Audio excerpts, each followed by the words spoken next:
قال اللہ تعالی ان الدین عند اللہ الاسلام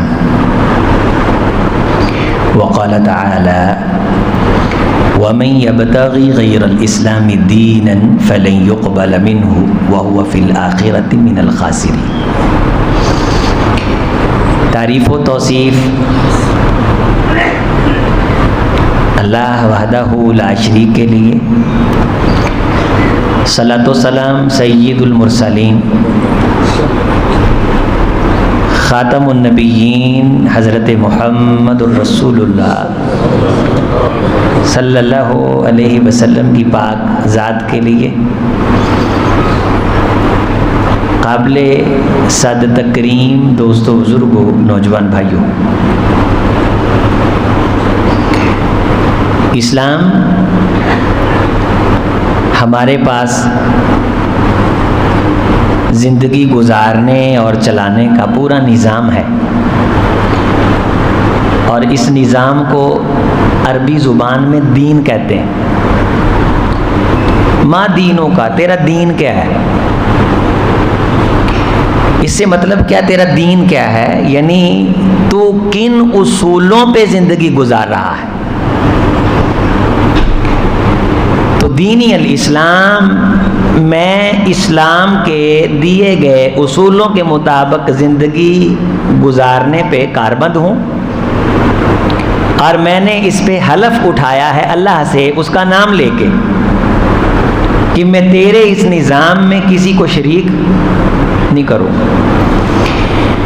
پھر اللہ نے جتنی انسان کی حیثیت اور اختیار ہے، اس حیثیت اور اختیار کے مطابق اسے ذمہ دار بنایا ہے کہ وہ اس طریقے کو نافذ کرے۔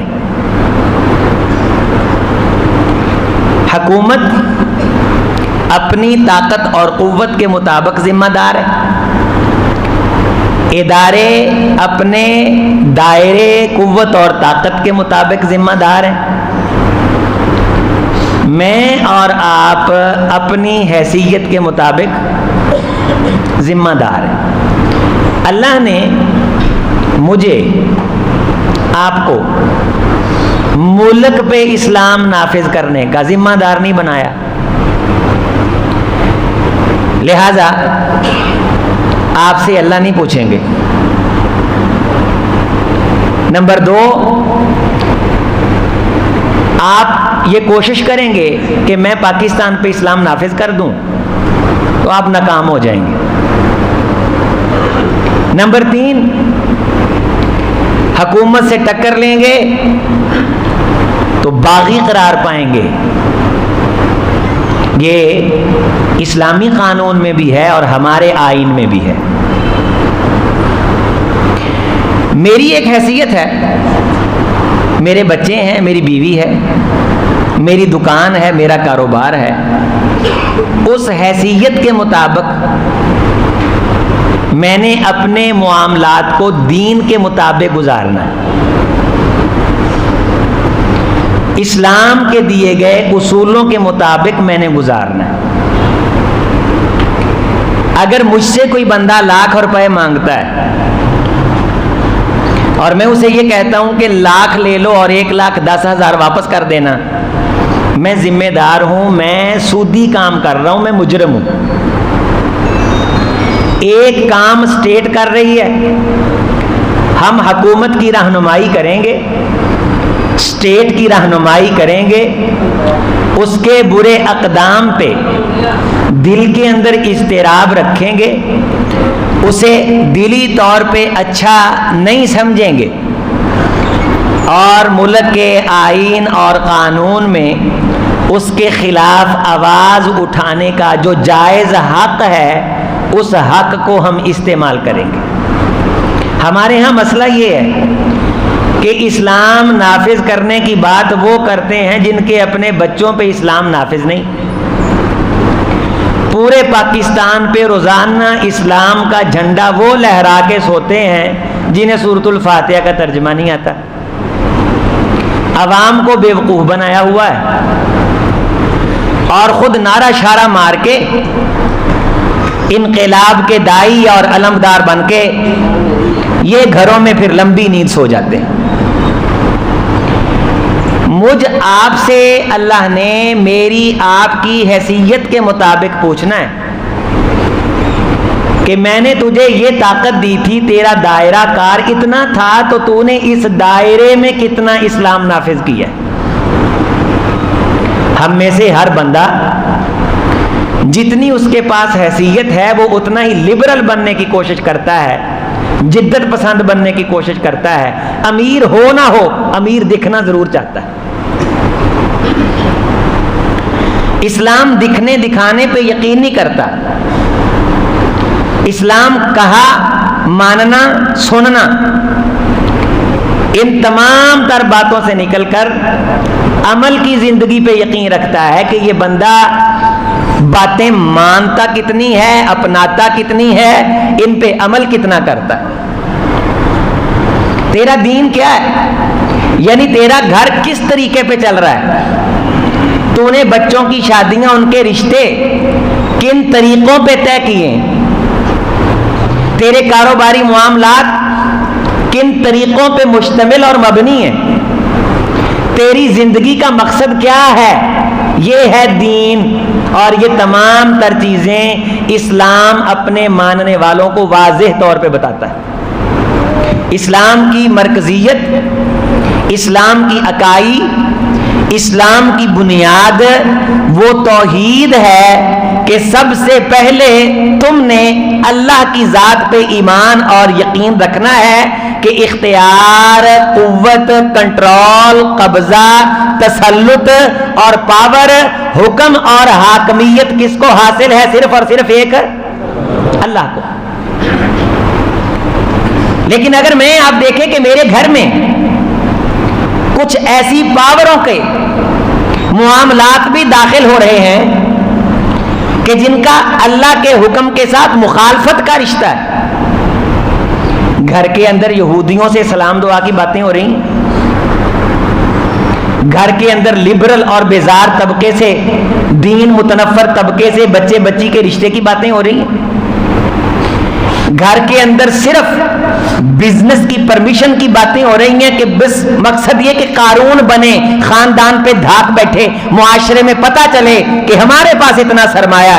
اسلام ایسے سرمایہ دار کی حوصلہ افزائی نہیں کرتا۔ میں سرمایہ دار بننا چاہتا ہوں، مقصد یہ ہے کہ میں اللہ کے دین کو فائدہ پہنچاؤں۔ میں بچے کا رشتہ کرنا چاہتا ہوں، مقصد یہ ہے کہ میری نسل میں دین پھیلے۔ میں فلاں کالونی میں گھر لینا چاہتا ہوں، مقصد یہ ہے کہ میری نسل کے دین کو فائدہ ہو۔ یہ تمام تر چیزیں جب ان میں اللہ آ جائیں گے، اللہ کی توحید کے ساتھ تعلق رکھنے کا انسان کے دل کے اندر خیال آ جائے گا، تو انسان کی زندگی گزارنے کے جتنے ایام اور دن ہیں یہ عبادت بن جائیں گے۔ ایک ہے میں اپنی مرضی سے میں کہتا ہوں کہ یہاں کالونی اچھی ہے، پارک اچھا ہے، نہریں ہیں، کینال ہے، یہ ہے۔ ایک یہ کہ ہر جگہ میں یہ مقصد دیکھتا ہوں کہ میرا اللہ سے رشتہ قائم رہے۔ یہاں فلاں صاحب رہتے ہیں، ان سے مل کے اللہ یاد آتا ہے۔ اللہ کی ذات کی بنیاد پہ تعلق قائم کرنا۔ ہم سب سے پہلے تعلق بنانے میں کس اکائی کو ملحوظ رکھیں گے؟ نبی بعد میں آتے ہیں، ترجیحات ہیں نا، ترتیب ہے۔ سب سے پہلے تعلق، رسول رحمت علیہ السلام نے کیا فرمایا؟ یا اہل الکتاب تعالوا الی کلمۃ سواء بیننا وبینکم الا نعبد الا اللہ ولا نشرک بہ شیئا۔ اے اہل کتاب آؤ، تمہارے اور ہمارے نزدیک اللہ تو ایک ہے نا، تو آؤ ہم اس اکائی پہ اکٹھے ہوتے۔ مذہبی ہم آہنگی کس بنیاد پہ ہوگی؟ توحید کی بنیاد پہ۔ کس بنیاد پہ؟ سب سے بڑا مخالف اور سب سے بڑا دشمن ہمارا وہ ہے جو اللہ کو چھوڑ کے کسی اور کے در پہ جھکتا ہے۔ دشمنی اور نفرت سٹیپ بائی سٹیپ ہوگی۔ دوسرے نمبر پہ دشمن وہ آتا ہے جو ہمارے نبی کو نہیں مانتا، اور تیسرے نمبر پہ ہمارا دشمن وہ ہے جو صحابہ کو نہیں مانتا. یہ تیسرے نمبر پہ آتا ہے. پہلے نمبر پہ جس کی زندگی میں گھر بار میں توحید نہیں, اس سے رشتہ نہیں ہم کریں گے. پہلی نفرت اس سے جس کی نسل میں شرک ہے. پہلی قطع تعلقی اس سے جو قبر کا پجاری ہے. حضرت یوسف علیہ السلام جیل کے اندر ہیں اور ان کے پاس چند نوجوان خواب کی تعبیر پوچھنے کے لیے آتے ہیں. تو یوسف علیہ السلام انہیں کہتے ہیں کہ تمہارا ساتھی کھانا لینے گیا ہے, جب تک وہ کھانا لے کے آئے گا تب تک میں تم کو کچھ نصیحت کرتا ہوں, اور اس کے بعد میں تمہیں تمہارے خواب کی تعبیر بتلاؤں گا. اور جناب یوسف جوانی کے شباب کے عالم میں, اور دیکھیے کہ دعوت کیا دے رہے ہیں اس قید کے اندر. ہمارے بعض احباب کہتے ہیں حالات سازگار نہیں ہیں, توحید کی دعوت ہر موقع پہ دینی, اللہ کی وحدانیت کی طرف حکمت کے ساتھ ہر میدان میں بلانا ہے, اس کی وحدانیت کا پرچار ہر جگہ پہ کرنا. یہ عجیب مسئلہ ہے کہ ایک انسان کا ہمسایہ ہو اور انسان کے دوست سے دشمنی رکھتا ہو, باپ سے دشمنی رکھتا ہو, اور انسان اسے کہے کہ میں تیرے ساتھ اس لیے دشمنی رکھتا ہوں کہ تو میرے دوست کا دشمن ہے, یعنی باپ کے ساتھ اس کی دشمنی ہے, اس کو کوئی ٹینشن نہیں ہوئی. جو نبی صلی اللہ علیہ وسلم کے ساتھ اطاعت کا سچا تعلق نہیں رکھے گا, اس سے بھی تعلق نہیں رکھا جائے گا. جو صحابہ کرام رضوان اللہ علیہ مجمعین کے ساتھ محبت کا تعلق نہیں رکھے گا, دلی لگاؤ اس کے ساتھ بھی نہیں رکھا جائے گا. لیکن سب سے پہلے آغاز کس سے کیا جائے گا؟ جو اللہ وحدہ لا شریک کے ساتھ سچا سچا مخلص اور اخلاص کا تعلق نہیں رکھتا. اے میرے جیل کے ساتھیو, انی ترکت ملت قوم لا یؤمنون باللہ وہم بالآخرۃ ہم کافرون. یقیناً میں ایک ایسی قوم سے آیا ہوں جو اللہ پہ ایمان بھی نہیں رکھتے اور آخرت کا کفر کرتے ہیں. اللہ پہ ایمان وہ رکھے گا جس نے قیامت کے دن اللہ سے فوائد لینے, کیونکہ قیامت کے دن کا مالک واحد کون ہے؟ آپ ہر نماز میں کیا کہتے ہیں؟ مالکی.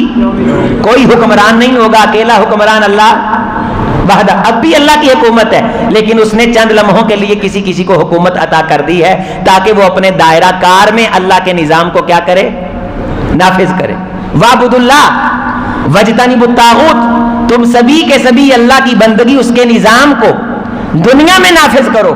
بچوں سے جہاں تم نے کاروبار, ان کی تعلیم تدریس کے بارے پوچھنا ہے, وہاں تم نے ان سے اللہ کے ساتھ تعلق کے بارے بھی پوچھنا ہے, وگرنہ تم قیامت کے دن سروائے شرمندگی کے اللہ کے دربار میں کچھ نہیں حاصل کر سکو گے. حضرت یعقوب علیہ السلام جب دنیا سے جا رہے ہیں تو اللہ نے قرآن میں نقشہ کھینچا ہے, اذ حضر یعقوب الموت, جب یعقوب علیہ السلام کے پاس موت آئی تو تم وہاں نہیں تھے. اذ قال لبنیہ ما تعبدون من بعدی, تو انہوں نے اس موت کے وقت اپنے بچوں سے پوچھا کہ میرے بچوں, میرے جانے کے بعد عبادت اور بندگی کا تعلق کس سے رکھو گے؟ بندگی اور عبادت کا تعلق کس سے؟ صرف اور صرف بولیں مولا علی مشکل کشا نہیں, صرف اور صرف اللہ مشکل کشا حاجت, داتا دستگیر غوث اعظم, غریب نواز, گنج بخش, رنج بخش, خزانے دینے والا, زندگی حیات کا مالک, بزنس کاروبار کا مالک, میری تیری سانس کا مالک. جبین نیاز جھکے گی تو صرف اور صرف ایک اللہ کے ساتھ, اللہ کے تعلق کے اندر کسی نبی کو بھی شریک نہیں بنایا جائے گا. ایک مخلص تعلق, اخلاص والا تعلق. او میرے بیٹے, فلاں بھی تیرا یار ہے, فلاں بھی تیرا دوست ہے, بتا تیری دوستی میں تو امیزش ہو گئی ہے, کہیں خدا کے تعلق میں تو نے امیزش نہیں کر لی. یہ امیزش خدا کو اتنی ناگوار گزرتی ہے کہ قرآن مجید میں ایک مقام پہ خدا نے 17 نبیوں کے نام لے کر کے مخاطب کیا, لئن اشرکتم, اگر تم نے بھی اس میرے ساتھ تعلق کے اندر امیزش کر لی تو میں تم تمام نبیوں کی نیکیوں کو بھی ضائع کر دوں گا. امیزش مجھے پسند نہیں. تو ہمارے تعلقات کی بنیاد کیا ہونی چاہیے؟ اللہ. کیا؟ اللہ.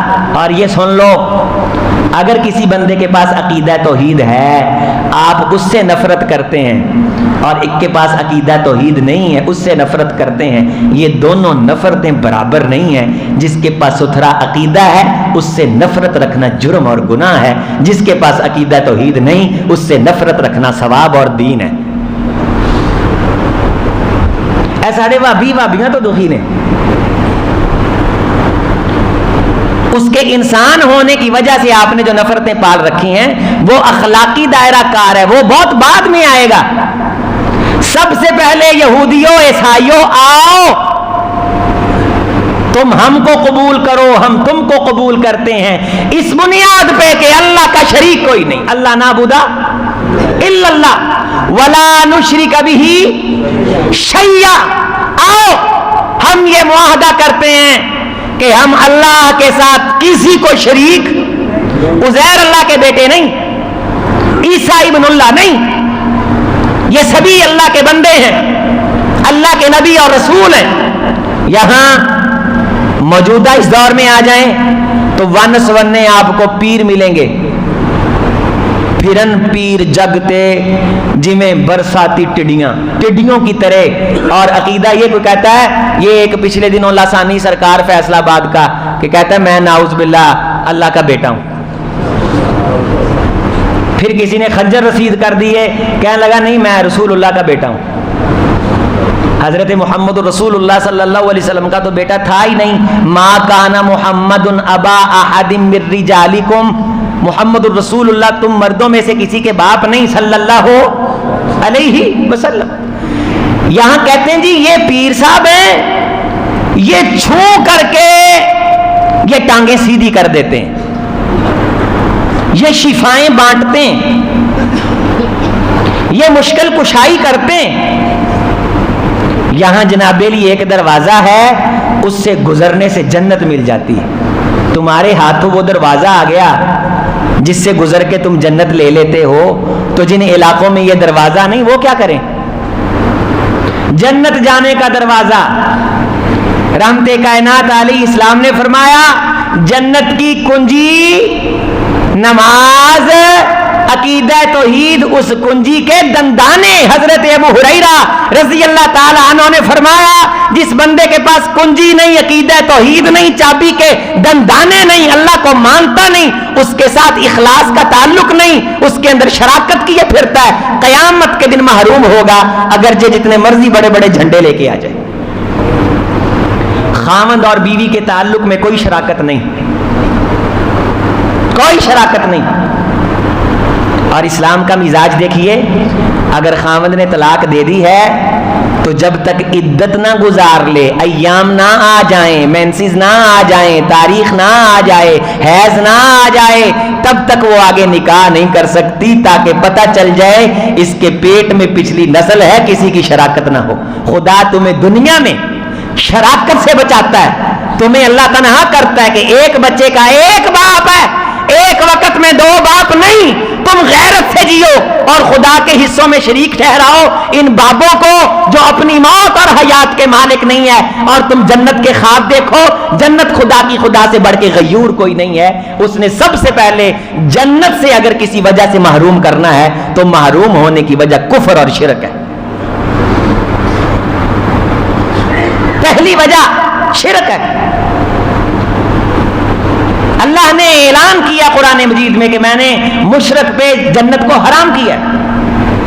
اے میرے جیل کے ساتھیو، واتبعت ملت آبائی ابراہیم و اسحاق و یعقوب، میں کئی ملتوں کو پے در پے ابزرو کرنے والا، اپنے آبا ابراہیم، اسحاق اور یعقوب، ان سب کی متفقہ پالیسی اعلامیہ دنیا میں آنے کا مقصد یہ تھا، ما کان لنا ان نشرک باللہ من شیء، کہ ہم سبھی خاندان گھروں کے اندر یہ آواز تھا ہمارا دنیا میں آنے کا مقصد یہ تھا کہ ہم اللہ کے ساتھ کسی چیز کو شریک نہ ٹھہرائیں۔ ذالک من فضل اللہ علینا، اللہ نے شرک کی نفی اور توحید کے اعلان کا جو ہم سے کام لیا، یہ اللہ کا ہم پہ فضل ہے۔ ساڈے آنے نے آ بھی زمین ساڈی، آ بھی ساڈی، اللہ دا بڑا فضل ہے، اے بھی اللہ دا فضل ہے۔ سب تو پہلا تے وڈا اللہ دا فضل ہے کہ اللہ توحید دا کام لے لے۔ ترجیحات ہیں، ترتیبات ہیں، نظم ہے، ربط ہے۔ ہم پہ اللہ کا فضل ہے، نبوت بھی فضل ہے، باپ نبی، دادا نبی، پردادا نبی، خود نبی. اس طرح کا اعزاز کسی اور نبی کے پاس نہیں کہ خود بھی نبی ہو، باپ بھی نبی ہو، دادا بھی نبی ہو اور پردادا بھی. یوسف علیہ السلام نبی، ان کے والد گرامی یعقوب نبی، ان کے والد گرامی اسحاق علیہ السلام نبی، ان کے والد گرامی جناب ابراہیم علیہ السلام نبی. اتنا بڑا اعزاز جناب یوسف بیان نہیں فرما رہے کہ اللہ نے شرک کے بت توڑنے اور توحید کے اعلان کو پھیلانے کا جو ہم سے کام لیا، یہ اللہ کا ہم پہ کیا ہوا. یہاں ہماری ایک وزیر کہہ رہی ہے کہ اللہ کے فضل سے ہم نے 5 فلمیں بنائی ہیں. بڑی بات ہے بھائی. پہلے لوگ ان کے الٹے نام لیتے تھے، غصہ آتا تھا. جب سے یہ بات سنی جی کرتا ہے کہ الٹے نام کے ساتھ ساتھ 2 پولے بھی رسید کرنے چاہیے ایسے احمقوں کے سر پہ جن پہ اللہ کا فضل ہوتا ہے. وہ فلمیں بناتے ہیں. جو مراسی ڈوم کنجر انٹرویو دین بیٹھا انہوں پوچھتا ہے کہ تینوں ڈرامے چ بڑی ویلیو ملی ہو، کہ اللہ نے عزت دیتی. وہ بھی اللہ دے بندے ہو جنہوں اللہ عزت دیتا ہے وہ جھکتا مارتا ہے، وہ مراس پونا کرتا ہے. ایک چمٹا بجانے والا انٹرویو دے رہا، بھی تیرے بڑے فالور نے چمٹا بڑا سن دے، وہ آندا اللہ دا فضل ہے. اللہ دی جے فضل ہوے چمٹے بجاوندا. ایک ڈھولکی والے دا انٹرویو پوچھتا بھی تو ڈھولکی بڑی جنابے لی ہیں، دنیا تینوں بڑی سن. یہ اللہ کا فضل ہے. ہم نے اللہ کے فضل سے کہتی 5 فلمیں بنائی، سینما بند پڑا تھا، 5 فلمیں بنائی اللہ کے فضل سے. یہ تو شیطان کا فضل ہے بھائی. یہ تو شیطان کی یاری ہے، یہ تو خدا کے غضب کی علامت ہے، اللہ کی لعنت کی نشانی ہے کہ تم نے شیطانی کام کیا. فضل اللہ کا یہ ہے، نبی بتائیں گے، قرآن بتائے گا، دین اسلام بتائے گا. ہم نے اتنے قبروں پہ سجدے بند کر دیے، اب ٹیلی ویژن پہ آ کے کہہ اللہ کا فضل ہے. ہم سے اللہ نے توحید کا کام لیا، اللہ تعالیٰ نے شرک کے بت ہم سے گروائے. یوسف علیہ السلام اپنے دوستوں کو کہہ رہے ہیں کہ یہ ہم پہ اللہ کا فضل ہے. وَعَلَى النَّاسِ، اور لوگوں میں سے اللہ یہ کام جس سے لے لے وہ بھی یہ سمجھے کہ اس پہ اللہ کا فضل ہے. وَلَكِنَّ، یہ آیت میرے ساتھ پڑھیں آپ کو لطف آئے گا. وَلَكِنَّ اکثر النَّاسِ لَا يَشْكُرُونَ، بعض بندیاں کو اللہ ایڈا وڈا کام لے لیندا ہے، انہاں نو شکر ادا کرن دا پتہ ہی نہیں کہ یہ بھی کماں چوں کام میں، یہ بھی کاموں میں سے کام ہے. یا صاحب السجن، اے میرے جیل کے ساتھیوں، ارباب متفرقون، کیا الگ الگ بکھرے ہوئے خدا بہتر ہیں، خیر ام اللہ الواحد القہار، یا اکیلا ایک واحد زبردست قہار اللہ بہتر ہے. ما تعبدون من دونہ الا اسماء سمیتموها انتم وآباؤکم ما انزل اللہ بها من سلطان، تم خدا کو چھوڑ کے جن کی تم اور تمہارے آبا عبادت کرتے ہو، تم نے اپنے ذہنوں میں انہیں خدا تراش رکھا ہے، اپنی مرضی سے تم نے ان کے نام رکھ کر کے کسی کو کیا کام سنوارنے والا، کسی کو کیا کام سنوارنے والا تم نے پکارنا شروع کر دیا ہے. اے میرے جیل کے ساتھیوں، اس بات کی کوئی دلیل تمہارے پاس نہیں کہ یہ مشکل کشا حاجت روا ہیں جس اللہ کی طرف میں بلا رہا ہوں، کائنات اللہ کی، زمین اللہ کی، نطفے سے انسان کی شکل دے کر کے بندہ بنانے والا اکیلا رب ہے. لہٰذا میں تمہیں یہ دعوت دیتا ہوں، سجدہ صرف اس ایک اکیلے اللہ کو روا ہے، مشکل کشا حاجت روا وہ اکیلا ایک اللہ ہے. طواف اس کے لیے، نظر اس کے لیے، نیاز اس کے لیے. جس تعلق میں اللہ آ جائے وہ تعلق عبادت بن جاتا ہے. ایک بھائی کسی دوست کے پاس جاتا ہے، 4 آنے اس لیے لے کے جاتا ہے کہ یہ بھی 4 آنے لے کے آئے گا، گفٹ اس لیے لے کے جاتا ہے کہ یہ بھی گفٹ لے کر کے آئے گا. تو حضرات یہ دنیا میں تجارت کر رہا ہے، لیکن ایک بندہ اس لیے گھر سے نکلا ہے کہ اللہ راضی ہو جائے. فرشتہ رستے میں آ کر کے بیٹھا انسان کی شکل میں اسے پوچھتا ہے کہ تو فلاں بندے کی تیمارداری کے لیے جا رہا ہے یا ملاقات کے لیے جا رہا ہے، مقصد کیا ہے؟ وہ کہنے لگا کوئی مقصد نہیں، اللہ کو راضی کرنے کے لیے، اللہ کے لیے، اللہ کو درمیان میں لے آیا، میں اللہ کے لیے ملنے کے لیے جا رہا ہوں، اللہ کے لیے، مجھے کوئی کام نہیں، کوئی مقصد نہیں. فرشتے نے کہا میں انسان کی شکل میں آیا ہوں، جب سے تو گھر سے اللہ کے لیے اپنے بھائی سے ملاقات کے لیے جا رہا ہے، تیرے اس عمل کی فضیلت کے چرچے آسمانوں پہ ہو رہے ہیں. اپنے تمام تر تعلقات میں ہو میرے بھائیوں، میری بہنوں، اللہ کو لے کے آؤ. تیرا فلانا نہ ہوندا میں تینوں معاف نہیں سی کرنا، اللہ کے لیے بھی معاف کر دیا کرو. فلاں اگر نہ کہتا تو میں نے تجھے چیز نہیں دینی تھی، فلاں کو تو تم نے دیکھ لیا، فلاں کا منہ تو تم نے دیکھ لیا، تو اللہ کا نام بھی دیکھ لو. اللہ کا بندہ ہے، انسان ہے. اللہ کا حیا، اللہ کو تعلق، اللہ کی وجہ سے الیکس معیشت میں اللہ، معاشرت میں اللہ، تعلقات میں اللہ. تو جہاں تک تم طاقت اور قوت رکھتے ہو وہاں تک تم اللہ کو اپنے معاملات میں شامل کرو اور اس کے دیے گئے اصولوں کو اپنے دائرہ کار میں نافذ کرو، اور دیکھو کہ کہیں میرا حکم اللہ کے حکم کے مخالف تو نہیں آ رہا۔ وَمَن لَّمْ يَحْكُم بِمَا أَنزَلَ اللَّهُ فَأُولَٰئِكَ هُمُ الْكَافِرُونَ، 3 آیات ہیں۔ وَمَن لَّمْ يَحْكُم بِمَا أَنزَلَ اللَّهُ فَأُولَٰئِكَ هُمُ الْفَاسِقُونَ وَمَن لَّمْ يَحْكُم بِمَا أَنزَلَ اللَّهُ فَأُولَٰئِكَ هُمُ الظَّالِمُونَ، جو بندہ طاقت رکھتا ہے کہ اللہ کے حکم کے مطابق فیصلہ کر لے لیکن وہ اللہ کے حکم کے مطابق فیصلہ نہیں کرتا، خاندان بھی ہے نا، کوئی رسم رواجاں بھی نے، کوئی فلاں کو بھی دیکھنا ہے، اس کو بھی دیکھنا ہے، شادی بیاہی پھر رسم رواجیں، بندہ مر گیا پھر رسم رواجیں، اللہ کہاں گیا؟ اللہ کا تعلق کہاں گیا؟ اللہ پہ ایمان کہاں گیا؟ جو بندہ اللہ کے حکم کو نافذ کر سکتا ہے لیکن اللہ کے حکم کو نافذ نہیں کرتا، اس سے بڑا ظالم کوئی نہیں۔ 3 آیات ہیں قرآن کی، اس سے بڑا فاسق کوئی نہیں، اس سے بڑا کافر کوئی نہیں۔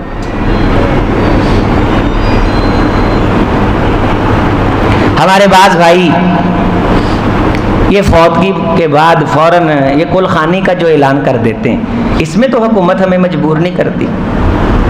یہاں میرا کوئی بھائی ہے، کوئی ساتھی ہے جو کہے کہ بھئی حکومت مجبور کرتی، حکومت سختی کرتی ہے کہ کول خانی کرواؤ؟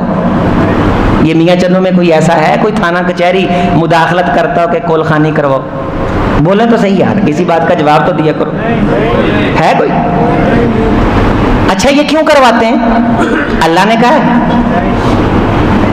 اللہ کے رسول نے، صحابہ نے، تابعین نے، محدثین نے، کہیں کوئی ہے کسی نے کی ہے کروائی ہو جی؟ آخر خاندان بھی تو کچھ ہے ہو یا نا۔ تیرا دین کیا ہے؟ دین اسلام ہے، لیکن یہاں دین خاندان ہے، یہاں دین کیا ہے؟ اس سے پوچھو کہ دین کیا ہے؟ اسلام کہا کس کا مان رہے ہو؟ خاندان کا، قوم قبیلے کا؟ فلاں کیا کہے گا، فلاں کیا کہے گا؟ ذرا جرت کر مولانا صاحب سے پوچھ لے، مجھ سے پوچھ لے کہ کہیں ہے دین اللہ کا، دستور اللہ کا، نظام اللہ کا تیرے دائرہ کار میں ہے کہ تو اس کو نافذ کر سکتا ہے؟ تجھے مجبور نہیں کیا گیا، تجھے پابند نہیں کیا گیا، تجھ پہ بوجھ نہیں، تجھ پہ سکل نہیں، تیرے سر پہ تلوار نہیں، لیکن تجھے ابھی تک یہی نہیں پتا چلا کہ دین اسلام ہے۔ اسلام وہ جو آسمان سے آیا ہے، زمین پہ نہیں بنا، دین زمین پہ نہیں بنا، یہ رسم قوم قبیلے نے زمین پہ بنائی ہے، اور میں داخل کر رہا ہوں اسلام میں۔ اسلام کے اندر مداخلت صرف آسمان کر سکتا ہے، زمینی خداؤں کو خدا نے یہ اختیار نہیں دیا۔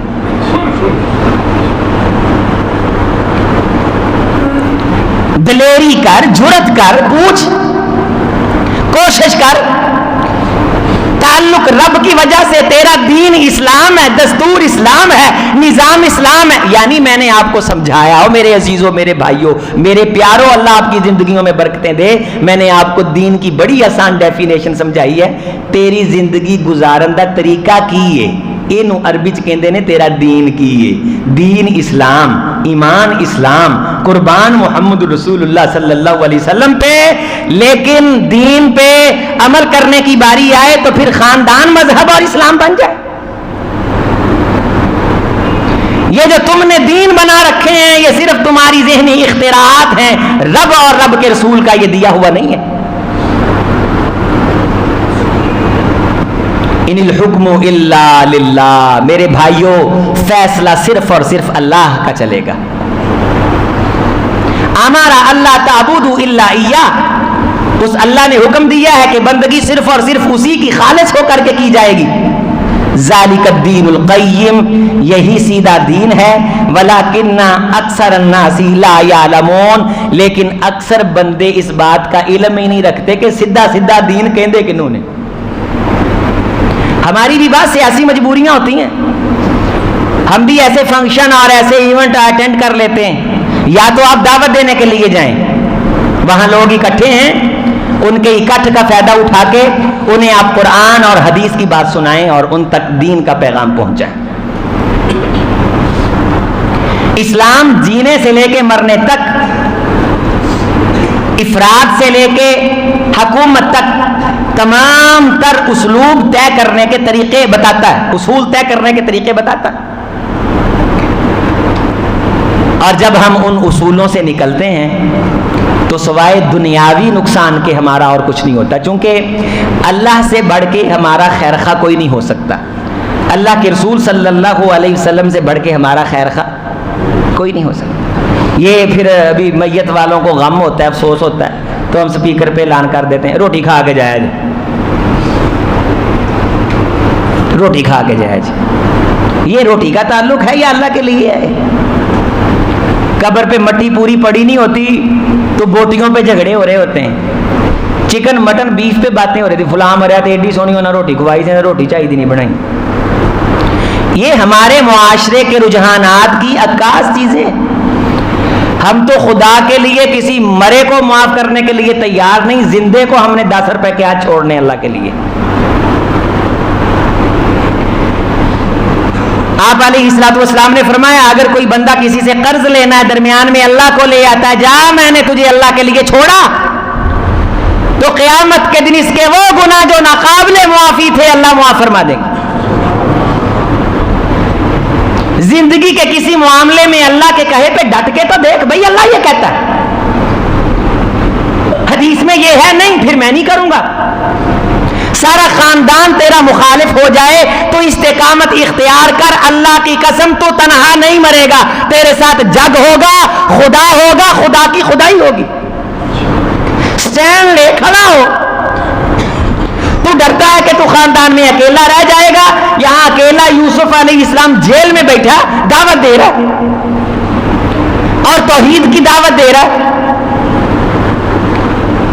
مال کمانا صرف اس لیے کہ میں دنیا میں قارون بن جاؤں، یہ انسان کو قارون بنائے گا. لیکن اگر کوئی انسان بزنس مین ہے لیکن ساتھ میں وہ اس پیسے کو اللہ کی توحید کے لیے استعمال بھی کرتا ہے، دعوت کے کام پہ بھی لگاتا ہے، اگر آپ کو اللہ نے یہ توفیق دی ہے کہ آپ کماتے بھی ہیں اور اس کمائی میں سے زکوٰۃ کے علاوہ آپ پروجیکٹ سمجھ کے اللہ کی توحید کی آواز کو پھیلانے کے لیے، دروس کو پھیلانے کے لیے، قرآن مجید کی تفہیم کو پھیلانے کے لیے اگر آپ کام کر رہے ہیں، آپ کا یہ پیسہ کمانا عبادت ہے. اگر زندگی بیت گئی ہے صرف بچے ہی پالے نے، رب دے رسول دا حق مال چ پتہ ہی نہیں، یہ پیسہ پھر سپ بنے گا، مگر لگے گا گنجا بن کے. انا کنزو کا انا مالو کا، یہ کہے گا میں تیرا کنز ہوں، میں تیرا مال ہوں. یحما علیہا، اللہ اسے گرم کر کے داغیں گے، اس کی جبین کو فتقوا بیہا جباہہم وجنوبہم وظہورہم ھذا ما کنزتم، یہ وہ خزانہ ہے جسے تم جمع کر کے رکھتے تھے اور تمہیں کوئی خیال نہیں آیا کہ اس مال کے ساتھ میں نے رب کی دعوت پہ بھی کچھ خرچ کرنا. تیرا روپیہ پیسہ تیرے لیے وبال ہے اگر تیری دسترخوان پہ رب کے لیے کوئی غریب نہ بیٹھا، تیرے گھر سے کسی غریب کا بھلا نہ ہوا، تیرے بچوں کے دل میں کسی اللہ والے کا پیار نہ آیا اور اس نے توحید کے پروجیکٹ پہ خرچ نہ کیا، تیرے پیسہ کمانے پہ افسوس مجھ سے زیادہ تجھے خود کو ہوگا. اللہ تعالیٰ نے یہ ایک مقام میں آپ کے سامنے رکھ کے بات کو آگے بڑھاتا ہوں. تو اگر یہ اے نبی تمہاری دعوت کو قبول نہ کریں تو انہیں بتاؤ انما انزل بعلم اللہ، اللہ نے یہ کتاب اپنے علم سے نازل کی ہے اور اس کا علم جو اس کتاب میں آیا ہے اس کی بنیاد یہ ہے وَأَلَّا إِلَٰهَ إِلَّا هُوَ، کہ اللہ کے علاوہ کوئی الہ نہیں. فَهَلْ أَنْتُمْ مُسْلِمُونَ، کیا تم اس بات کو قبول کرتے ہو؟ چونکہ اسی بات کو قبول کرنے کا نام اسلام ہے. من کان یرید الحیات الدنیا، جو اس دعوت کے ساتھ تعلق نہیں رکھتا، صرف دنیا اس کا مقصد ہے، دنیا اس کا ارادہ ہے، اس کے بزنس کا خیال اور تصور صرف اس لیے ہے کہ صرف دنیا دنیا دنیا حاصل ہو، تو اسے سن لینا چاہیے. نوفی الیہم اعمالہم فیہا وہم فیہا لا یبخسون، ہم اس کی کوشش کا بدلہ پورے کا پورا اس کو دنیا میں دے دیں گے، اس کے بدلے میں کمی نہیں کی جائے گی. اولئک الذین لیس لہم فی الآخرۃ الا النار، آخرت میں سوائے آگ کے ان کے لیے کچھ نہیں ہے. وحبط ما صنعوا فیہا وباطل ما کانوا یعملون، یہ دنیا میں جتنے عمل کر کے آئے تمام تر ضائع ہو جائیں گے اگر ان کے بزنس میں توحید شامل نہیں ہے، اللہ شامل نہیں ہے، اللہ کا تعلق بنانے کے ارادے شامل نہیں ہیں، اللہ کی دعوت کو عام کرنے کی فکر شامل نہیں ہے. پھر اللہ تعالیٰ نے یہ پورا رکوع ہے، آخر میں جا کے فرمایا مثل الفریقین کالاعمی والاصم، دو گروہوں کو مثال ہے، ایک اندھا ہے ایک دیکھتا ہے، ایک بوڑا ہے ایک سنتا ہے، ایک کو سنتا نہیں ایک کو سنتا ہے، ایک دیکھتا ہے ایک دیکھتا نہیں۔ یہاں دیکھنے والا اس کو کہا ہے جو اپنے بزنس میں سے اللہ کا تعلق دیکھتا ہے کہ میں نے اس کے ساتھ اللہ سے تعلق مضبوط کرنا ہے۔ میری آپ کی ترجیحات میں یہ چیز ہے۔ آئین اور حکومت میں اس لیے آنا کہ میں اللہ کی حاکمیت اس کے نظام کو نافذ کروں۔ یہاں ہمارے جمہوری لیڈر آپ سے کیا وعدہ کرتے ہیں؟ تقدیر بدل دیں گے، بنیاد ہی ان کے کفریہ جملوں پہ شکست دے دیں گے فلاں کو۔ تم سر سے اڑے ہوئے بال تو اگا نہیں سکتے، تقدیر سود خورو، تم نے خاک بدلنی، تمہارے منہ کو سود لگا ہوا ہے۔ اب یہ مزید آپ کی جیبوں پہ ڈاکے ڈالنے کے لیے تیار ہو رہے ہیں۔ 50 روپے یونٹ، 199 یونٹ پہ بل، اگر 9000 روپے بنتا ہے تو جو ہی وہ 201 ہو جائیں گے تو وہ 10,000 اضافے کے ساتھ ڈبل کی طرف چلا جائے گا۔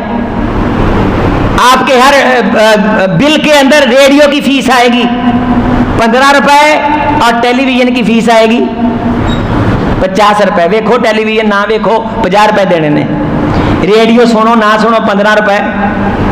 مسجدوں کے بل کے اندر ٹیلی ویژن کی فیس ہے، مسجدوں کے بل کے اندر ٹیلی ویژن کی فیس ہے، مسجدوں کے بل کے اندر ریڈیو کی فیس ہے۔ یہ اسلام نافذ کریں گے؟ یہ جمہوریت یہ لے کے آئیں گے یہاں دین؟ یارو قیامت کے دن کو سامنے رکھ کے آپ خود اپنے گھر کی فکر کرو، اپنے بچوں کو جو سکھا سکتے ہو وہ تو سکھاؤ۔ یہ گزشتہ 70 سال سے آپ کو سڑکیں دے رہے ہیں، یہ آپ کی تقدیر بدلنے کی باتیں کر رہے ہیں، اور صوبہ پنجاب کے ساتھ یہ اتنا ظلم اور زیادتی کر رہے ہیں۔ جتنی پاکستان میں بجلی چوری ہوتی ہے وہ چوری شدہ یونٹ غریب کے سر پہ ڈال دیے جائیں گے۔ یہ ظلم کا نظام نہ خدا کو گوارا نہ خدا کے رسول کو گوارا، اور جو اس نظام کو نافذ کرتا ہے اس کا نہ اللہ سے کوئی تعلق ہے نہ اللہ کے حبیب سے کوئی تعلق ہے۔ اسلام کا نظام تو یہ تھا کہ اگر سینگ والی بکری بغیر سینگ بکری پہ ظلم کرے گی تو اللہ اس سے انتقام اور بدلہ دلوائیں گے۔ مشکل فیصلے کرنے پڑ رہے ہیں، مشکل فیصلے کرنے پڑ رہے ہیں۔ مشکل فیصلے یہ ڈالر کو بڑھانے اور قیمتوں کو بڑھانا نہیں، مشکل فیصلے اس علیڑ عیاش طبقے کی عیاشیاں ختم کرنا ہے، یہ مشکل فیصلہ ہے۔ جس کا تعلق اللہ سے ہوتا ہے وہ اپنے گھر کے اندر کوئی ایسی چیز نہیں لے کے آتا جس کے ساتھ اللہ سے اس کے تعلق میں فرق آ جائے۔ حضرت ابوبکر صدیق سب کہیے رضی اللہ تعالی گھر تشریف لائے، حلوہ بنا ہوا تھا، پوچھا یہ کیسے بنا لیا؟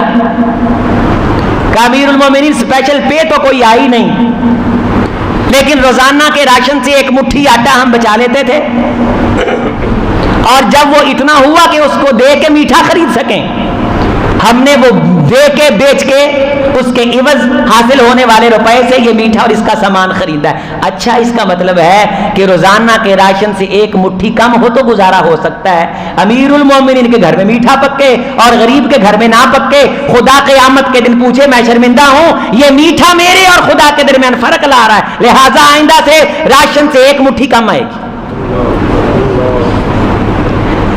یہ سارے جتنے آپ کے حکمران ہیں، یہ زرداری، یہ نون لیگ پارٹی، یہ دوجیاں تیجیاں، سارے جمہوریے، یہ سودیے، یہ سود خورے، یہ سارے یہ 70 سال کے ہیں، ان کو نہ قبر یاد، ان بے شرموں کو نہ حیا، نہ کوئی غیرت، نہ کوئی ایمان، کسی قسم کی ٹینشن نہیں۔ ساڈی اتنے قومیں نہ دکھاتا لڑنے واسطے مرنے واسطے تیار ہے، اللہ والے کے لیے لڑو۔ تقدیر بدل دیں گے، تقدیر بدلو، اپنے سر پہ اترے ہوئے بال تو لے آؤ، تقدیر بدلو گے؟ یہ جملہ صحیح نہیں ہے۔ تقدیر اللہ کے ہاتھ میں، تم کوشش کرو۔ یہ سود کا انجام اللہ کے خلاف اعلان جنگ، فَأَذَنُوا بِحَرْبٍ مِّنَ اللَّهِ وَرَسُولِهِ۔ حکومت آفدہ دا لاؤن تے، IMF آفدہ دا لاؤن تے موبائل ایپ والے وقت بر وقت ایپ، ہاں جی لون، سود خور